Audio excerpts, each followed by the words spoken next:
Hello everyone. आज है 29 जुलाई और द इंडियन एक्सप्रेस की आज की हमारी जो इम्पोर्टेंट न्यूज़ रहेंगी वो होंगी विश्व हेपेटाइटिस दिवस 2025, हेपेटाइटिस से चीन और भारत प्रभावित, थाईलैंड कंबोडिया युद्ध विराम का समझौता, सुप्रीम कोर्ट के द्वारा आधार, वोटर कार्ड वैध दस्तावेज। आज की हमारी जो पहली न्यूज़ रहने वाली है वो थाईलैंड कंबोडिया का जो युद्ध चल रहा था, यानी कि जो लड़ाई चल रही थी, 5 दिनों की लड़ाई के बाद में जो है उनके बीच में युद्ध विराम समझौते पर दोनों देश सहमत हो गए हैं।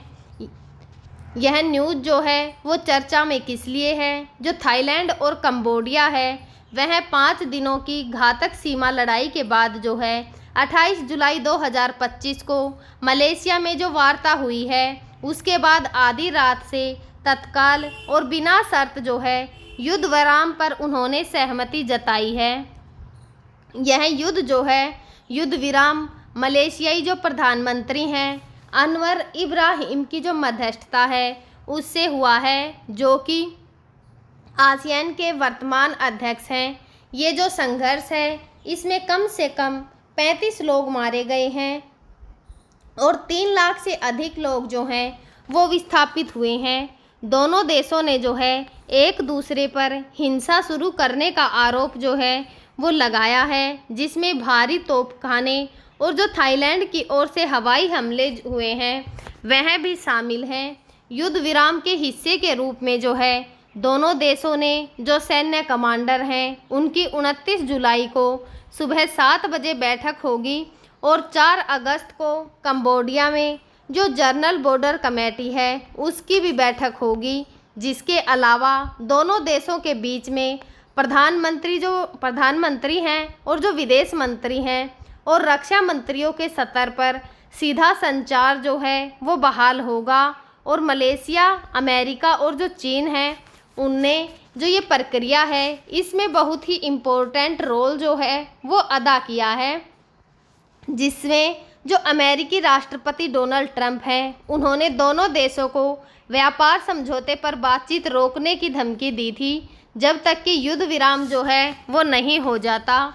थाईलैंड और जो कंबोडिया है उनके बीच जो हालिया सीमा विवाद है उसका मुख्य कारण जो है जो पीह बिहार मंदिर है, कंबोडिया में प्राह विहान के रूप में जाना जाता है, उसके आसपास का जो एरिया है उसको लंबे समय से दोनों देशों के बीच में तनाव का कारण जो है बना हुआ है। यह 11वीं सदी का हिंदू बौद्ध मंदिर जो है डांगक्रेक जो पर्वत श्रृंखला है वहाँ पर उपस्थित है, जो कि दोनों देशों की सीमा पर है। और 1962 में जो अंतर्राष्ट्रीय न्यायालय में मंदिर को कंबोडिया को सौंप दिया था, लेकिन जो आसपास का 4.6 वर्ग किलोमीटर का जो एरिया है अभी भी विवादित है, क्योंकि दोनों देश जो हैं इसे अपने क्षेत्र का हिस्सा मानते हैं।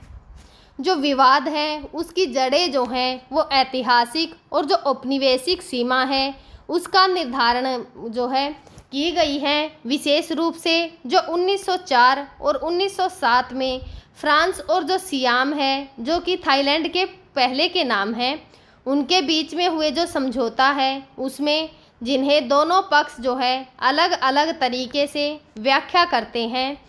हाल ही के वर्षों में जो ये क्षेत्र हैं इनमें सैन्य तैनाती और जो छोटे मोटे संघर्ष हैं वह बार बार होते रहे हैं, जिन्हें कि जो राष्ट्रवादी भावनाएं हैं और जो आंतरिक राजनीतिक दबाव हैं उनको और भी अधिक बढ़ा दिया है। आज की जो हमारी दूसरी न्यूज़ रहेगी वो जो वर्ल्ड हैबिटेट्स डे है 2025 का, top 10 countries account for 2/3 of the global hepatitis B and hepatitis जो सी है उसके cases with China and India leading. ये न्यूज़ जो है वो चर्चा में क्यों है? विश्व जो हेपेटाइटिस दिवस 2025 है जो कि 28 जुलाई को मनाया गया है, उसमें जो वायरस है हेपेटाइटिस नाम का, विशेष रूप से जो हेपेटाइटिस बी और जो सी हैं उनके वैश्विक बोझ पर जो है ध्यान को केंद्रित किया है। और जो विश्व स्वास्थ्य संगठन है उसने के अनुसार शीर्ष 10 देशों में जो है वैश्विक स्तर पर जो हेपेटाइटिस बी और हेपेटाइटिस सी जो है उसके 2/3 मामले हैं और चीन और जो भारत है उनमें सबसे आगे है। वैश्विक संदर्भ में अगर वैश्विक बोझ को देखें तो 2022 में दुनिया भर में लगभग 30.4 करोड़ लोग जो हैं क्रोनिक हेपेटाइटिस बी और सी से पीड़ित थे, जिनमें से 25.4 करोड़ हेपेटाइटिस बी और 5 करोड़ हेपेटाइटिस सी से ग्रसित थे।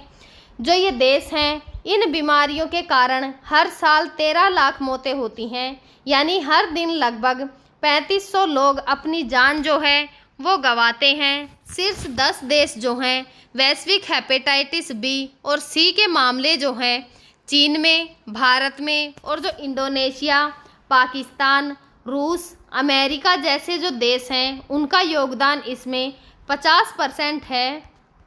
और जो भारत है उसमें हेपेटाइटिस बी और जो सी हैं उनके मामलों को देखें तो हेपेटाइटिस बी जो है भारत में 2022 में लगभग जो है 2.98 करोड़ लोग जो हैं हेपेटाइटिस बी से पीड़ित थे और हेपेटाइटिस जो सी है लगभग जो है 55 लाख लोग हेपेटाइटिस सी से ग्रसित थे। यह वैश्विक मामले जो हैं इनका 11.6% है, जिसके कारण भारत चीन के बाद जो है सबसे प्रभावित देश है। प्रभाव देखें तो लंबे समय तक जो अनउपचारिक रहने पर हेपेटाइटिस बी और जो सी है उससे लीवर में सिरोसिस और जो लीवर कैंसर है उसका खतरा बढ़ जाता है। भारत में हर दिन के औसतन जो हैं 713 लोग जो हैं लीवर से संबंधित बीमारियों के कारण मर रहे हैं। जागरूकता की कमी भी देखी जा रही है। भारत में केवल 2.4% जो हैं हेपेटाइटिस बी से पीड़ित लोगों को अपनी स्थिति के बारे में पता है, जो कि एक बहुत ही बड़ी चुनौती है। रोकथाम और उपाय देखें तो जो टीकाकरण है वह भारत में 2007 से जो नवजात शिशु हैं उनको हेपेटाइटिस बी का टीका सार्वभौमिक टीकाकरण कार्यक्रम के तहत दिया जा रहा है। जन्म के 24 घंटे के भीतर और 6 से 10 और जो 14 सप्ताह हैं उन पर टीके की खुराक दी जाती है। उपचार जो है देखें तो हेपेटाइटिस सी के लिए डायरेक्ट एक्टिंग जो एंटीवायरल है DDA द्वारा भारत में जो सस्ती और उपलब्ध हैं, जो कि 12 सप्ताह में 90% मामलों में पूर्ण इलाज कर सकती हैं। कुछ राज्यों में जो ये दवाएं हैं वो मुफ्त दी जा रही हैं।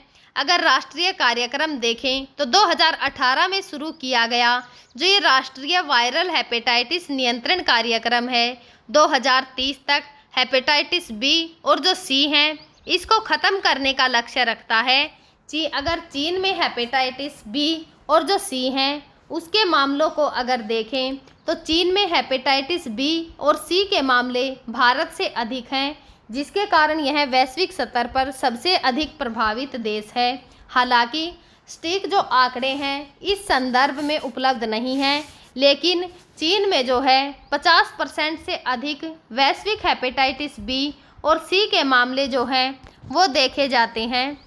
रोकथाम अगर और जो उपचार हैं उसके बारे में बात करें तो चीन में जो हेपेटाइटिस बी है उसके लिए टीकाकरण व्यापक रूप से लागू है और हेपेटाइटिस ई जो है उसके लिए एक टीका विकसित किया गया है और चीन में लाइसेंस प्राप्त है, लेकिन यह अन्य देशों में जो है उपलब्ध नहीं है। इसके लिए चुनौतियां देखें तो चीन में भी जागरूकता की कमी और सामाजिक जो कलंक है वह एक बड़ी समस्या है, जिसके कारण कई लोग जो है जांच और उपचार से वंचित रह जाते हैं। विश्व जो हेपेटाइटिस दिवस 2025 है, इसका महत्व और थीम क्या है? 2025 का अगर थीम के बारे में जाने तो hepatitis let's break it down जो है इसका थीम रखा गया है, जो कि सामाजिक और जो वित्तीय हैं और जो प्रणालीगत बाधाएं हैं उनको तोड़ने पर जोर देती हैं। अगर इसके उद्देश्यों को देखें तो इस दिन का जो लक्ष्य है वह जागरूकता को बढ़ाना, टीकाकरण को बढ़ावा देना और समय पर जो है इसकी जांच करना इसके अंदर शामिल है। भारत और जो चीन जैसे देश जो हैं जहां मामले अधिक हैं जागरूकता और जो अभियान मुक्त जांच शिविर हैं उनका आयोजन भी किया जा रहा है। अगर चुनौतियों को देखें तो सब में जो है जागरूकता की कमी है। दोनों देशों में जो अधिकांश लोग हैं वह अपनी जो स्थिति है उससे अनजान हैं और भारत में जो है केवल 1/40 है 1/40 जो हेपेटाइटिस बी हैं उसके रोगी पाए गए हैं। बीमारी में बारे में जो है और जानते हैं। सामाजिक कलंक जो है लोग बीमारी को छिपाते हैं जिससे कि उनकी जांच और जो उपचार है उसमें भी देरी होती है। सीमित पहुंच ग्रामीण क्षेत्रों में जो है जांच और जो उपचार है उसकी सुविधाओं में कमी भी देखने को मिलती है। चुनौतियों को देखें तो जागरूकता की कमी, दोनों देशों में जो है जागरूकता की कमी देखी जाती है। और अगर इनके समाधान के बारे में देखें तो जो स्कूल हैं और जो कॉलेज हैं समुदायों में जागरूकता का जो अभियान है उसको चलाना चाहिए। प्राथमिक स्वास्थ्य जो केंद्र हैं उन पर मुफ्त जांच और जो उपचार की सुविधाएं हैं उनको भी बढ़ाना चाहिए। नवजात शिशुओं के लिए टीकाकरण को जो है अनिवार्य करना और सुरक्षित रक्त आदान जो है उसको भी सुनिश्चित करना जो है शामिल किया जाए। और आज की हमारी जो तीसरी न्यूज़ रहने वाली है वो आधार और जो वोटर कार्ड हैं उन पर विचार करें। सुप्रीम कोर्ट ने चुनाव आयोग से फिर से कहा है कि ड्राफ्ट रोल पर जो है रोक नहीं है। सर्वोच्च न्यायालय ने कहा जो सामूहिक समावेश है वो होना चाहिए और सामूहिक बहिष्कार जो है वो नहीं होना चाहिए। बिहार में क्या नहीं गिना जाएगा और क्या गिना जाएगा, इन सभी के बारे में जो है इस न्यूज़ पर चर्चा करेंगे। सुप्रीम कोर्ट ने बिहार में विशेष गहन जो पुनर्निरीक्षण है यानी कि SIR के तहत 1 अगस्त 2025 को जो है जारी होने वाली जो ड्राफ्ट वोटर लिस्ट है उस पर रोक लगाने से इनकार कर दिया है। कोर्ट ने जो चुनाव आयोग है उसको आधार कार्ड और जो वोटर ID है उसको मतदान सूची में नामांकन करने के लिए वैध दस्तावेजों के रूप में जो है स्वीकार करने का निर्देश दिया है। यह कहते हुए कि ये दस्तावेज जो है विश्वसनीय है और इन्हें 11 दस्तावेजों की जो सूची है उसके अंदर शामिल जो है वो किया जाना चाहिए। जो राशन कार्ड है उसको शामिल करने पर आयोग ने आपत्ति जताई है क्योंकि इसे जो है फर्जी भी बनाया जा सकता है।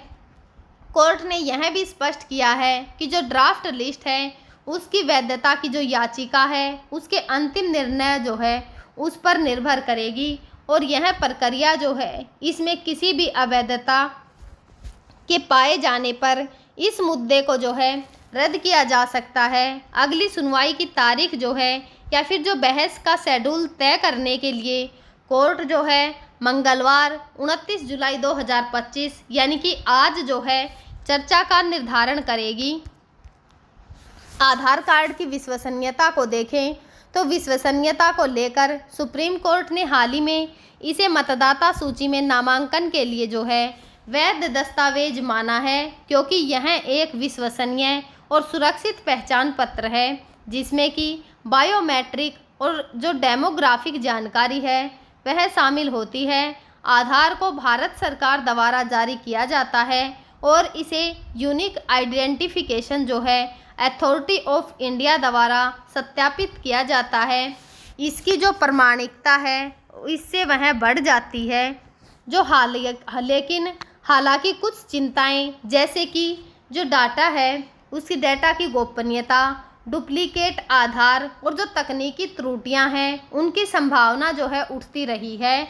सुप्रीम कोर्ट ने 2018 में जो है आधार की संवैधानिक वैधता को बरकरार रखते हुए उसका जो उपयोग है उसको सीमित क्षेत्रों जैसे कि सरकारी योजनाएं हुई या फिर जो कर प्रणाली है उस तक सीमित करने का निर्देश दिया था। लेकिन जो मतदाता सूची के संदर्भ में इसे हाल ही में जो है स्वीकार किया गया है। दूसरी ओर जो राशन कार्ड है उसकी तुलना में आधार को अधिक विश्वसनीय माना गया है क्योंकि जो राशन कार्ड है उसके फर्जी होने की संभावना अधिक होती है। जैसा कि चुनाव आयोग ने सुप्रीम कोर्ट में जो है अपने तर्क में कहा है, हम जो है आगे भी जो करंट की इम्पोर्टेंट न्यूज़ होंगी, जो कि हमारे एग्ज़ाम के पॉइंट ऑफ व्यू से भी बहुत ही ज़रूरी होंगी, आप सभी के साथ साझा करते रहेंगे। तब तक आप पढ़ते रहिए, खुश रहिए। Thank you.